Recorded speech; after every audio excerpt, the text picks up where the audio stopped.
une autre élection, ils essayent de bloquer ma candidature, mais cette fois-ci en utilisant mon père juif comme étant la preuve que je ne peux pas être 100% loyal à mon pays. Bafundio pas juif.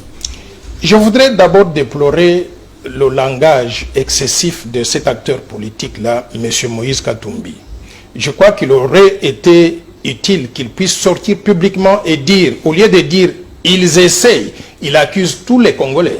Il aurait été utile qu'il dise « Noël Tchani a mis la proposition sur la table » et qu'il puisse épargner tous mes autres compatriotes donc des accusations futiles. Mais deux, je voudrais que M. Moïse Katumbi sache une chose. Nous sommes dans un pays qu'on appelle la République démocratique du Congo, qui appartient aux Congolais, ça n'appartient pas aux Juifs. Si lui, il va là-bas et il dit aux Juifs qu'il est Juif de père, ça veut dire qu'il n'est pas l'un de nôtres.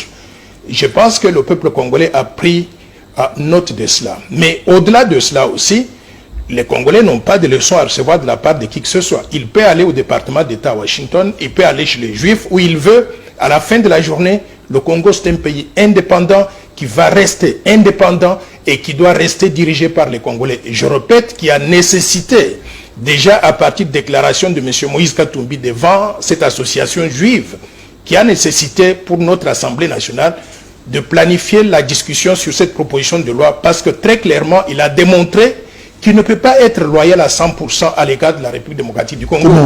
Comment? Mais bien sûr que ça montre bien qu'il a, il a ce qu'on appelle la loyauté partagée. Quand il est avec les Juifs, il dit qu'il est Juif de par son père. Il est l'un de leurs. Et quand il est avec les Congolais, il veut nous faire croire que les Congolais. Mais la seule chose qu'il n'a pas dite dans cette présentation-là, il n'a pas dit donc sa mère elle est d'où. D'après les informations que nous avons collectées, sa mère elle est zambienne. Comment est-ce que quelqu'un dont la mère est zambienne, le père est juif, grec, italien, israélien, comment est-ce qu'il peut prétendre devenir président de la République démocratique du Congo? Et sa femme est burundaise. Moi, je pense qu'il n'a aucun lien. Il n'a aucun lien avec la République démocratique du Congo. Quand nous faisons des lois, on ne vise pas un individu. La loi, elle est impersonnelle. Mais justement, et nous, on va reprocher Noël Tchani, on a fixation sur Moïse Katumbi. Évidemment, c'est comme si on l'a qui, on notique comme Moïse Katumbi, et tu t'es fabriqué comme ça une proposition de loi, comme pour clouer Moïse. Je vais vous dire une chose. J'ai beaucoup de choses à faire que de concevoir des propositions de loi pour viser un individu. La loi que j'ai conçue, elle est impersonnelle. C'est pour protéger la souveraineté de notre pays contre toute infiltration étrangère. Et l'infiltration étrangère, je voudrais vous rappeler d'où ça vient. Vous vous rappelez que depuis 1996, il y a eu les armées du Rwanda, du Burundi et de l'Ouganda qui sont entrées en République démocratique du Congo, qui nous ont envahis. Ces armées, pour les combattre, notre gouvernement, pendant la période donc de M. Laurent Désiré Kabila, a fait venir les armées de Zimbabwe, de la Namibie, de l'Angola.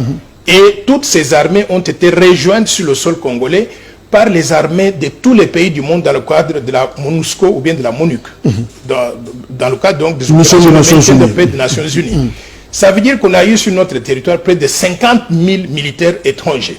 Ces 50 000 militaires étrangers se sont accouplés avec des femmes congolaises, faisant au passage près de 5 millions d'enfants. Ces enfants-là, ils sont congolais, parce qu'ils sont nés d'un père ou d'une mère congolaise, d'après la constitution congolaise. Et nous les acceptons tous, ils sont les nôtres, ce sont nos enfants.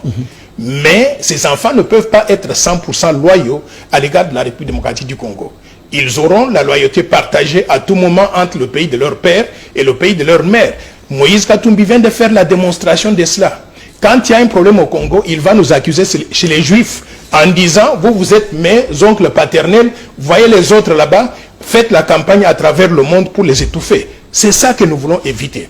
Dans des postes de souveraineté nationale, présidence de la République, présidence du Sénat, présidence de l'Assemblée nationale, Premier ministre, les ministres régaliens, c'est-à-dire finances, budget, affaires étrangères, justice, mais également le haut commandement militaire et le haut commandement de la police nationale et le haut magistrat de la République, le président de la Commission électorale nationale indépendante, le gouverneur de la Banque centrale du Congo, l'administrateur de l'ANER et aussi le directeur général des migrations. Tous ces postes-là sont des postes de souveraineté.